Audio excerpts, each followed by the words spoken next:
Hey everybody, Sean Holsinger here from HolsingersFlyShop.com. Bringing another tying video today. Today it's a really simple one, and it's one you should have in your box. It's an old Joe Humphreys pattern. It's the Cress Bug, also known as the sow bug. It works for both. And really popular fly in my area here in central Pennsylvania. Joe is from about an hour north of me in this Penn State College area where Spring Creek is, and a lot of Spring Creek style streams carry these, especially ones with like a lot of watercress and stuff. These love to live in vegetation, and the trout love to eat them too. This pattern also will work great for a scud too, so don't be afraid. If you know there's a lot of scud in your stream, fish this pattern. It's a great one. Not going to talk a lot today. I'm just going to get into tying it. Simple pattern. Here you're going to see a picture of the fly in the vise and then the material list to tie it.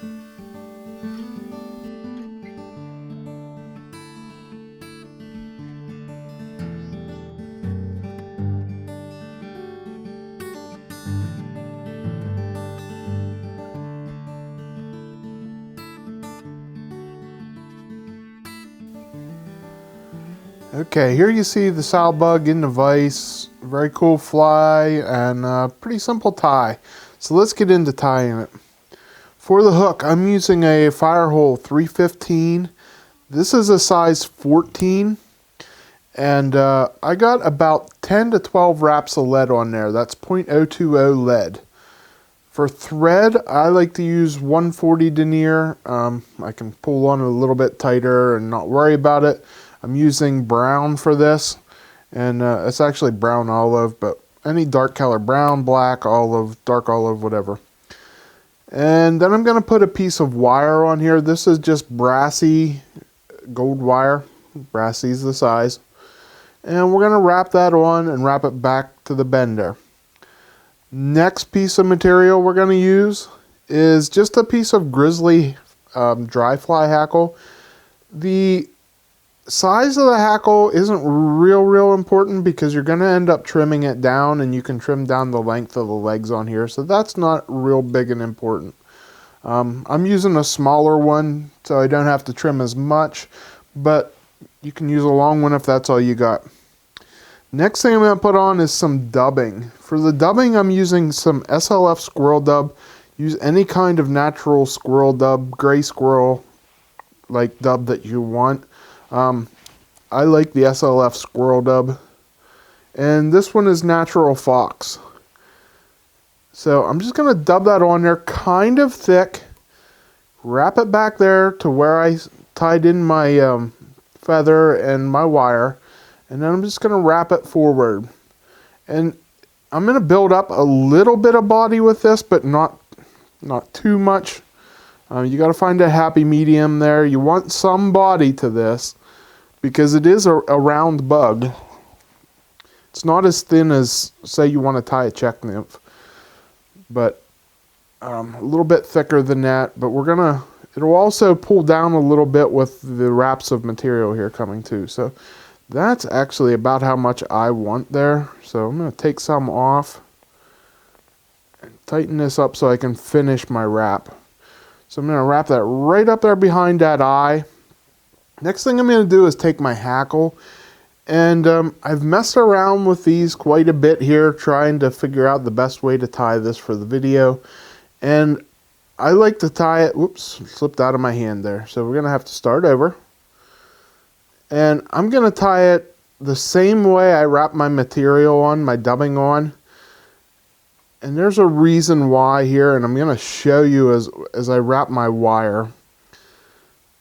So I'm just going to wrap that the whole way up there, kind of like you tie a Griffith gnat, covering the whole body, right up behind the eye, and then trim off my hackle. Okay, now I like to put just a little half hitch or a quick whip finish on there. Just a small one so I can let my hands free here. Now I'm going to take the wire, and I'm actually going to go the same way. You can counter rib it. It's fine if you counter rib it.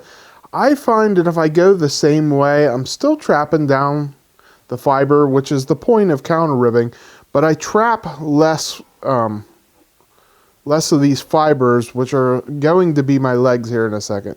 So I know it's better to counter rib, but I can make a little bit classier is not the right word, better looking fly, trapping less hair if I go in the same direction. So I'm just going to hit a whip finish here, like 4 wraps is good. Going to put just a touch of bone dry on here. And usually when I bone dry this, I actually just put it on the top, just enough to lock down the thread. Oops. Hit it with my light there to harden it up. And the last thing I'm going to do is I'm going to take my scissors and I'm going to trim this thing. So I'm going to trim right down the top, and then I'm going to go right along this side on both sides, and leave the bottom down, and the bottom becomes my legs on this fly. I got a couple of stragglers back here I don't like I see in the video. So I'm just going to trim them up, and there you see it's got the nice legs going down the bottom of the fly, and it just has a good look to it, nice buggy look, and it was really simple to tie, and that thing catches fish here, especially in our area, central Pennsylvania. Alright guys, hope you like that pattern. Very simple, like I said, and easy to tie, probably material that you already have. I like using SLF dubbing. It's my favorite stuff to use. If you have like a natural squirrel skin or something, you can just pull straight off of there, make it nice and spiky. That's great. Any kind of squirrel dubbing works well here. So whatever dubbing you have to use is fine. Brush it out a little bit. Just use that natural gray color.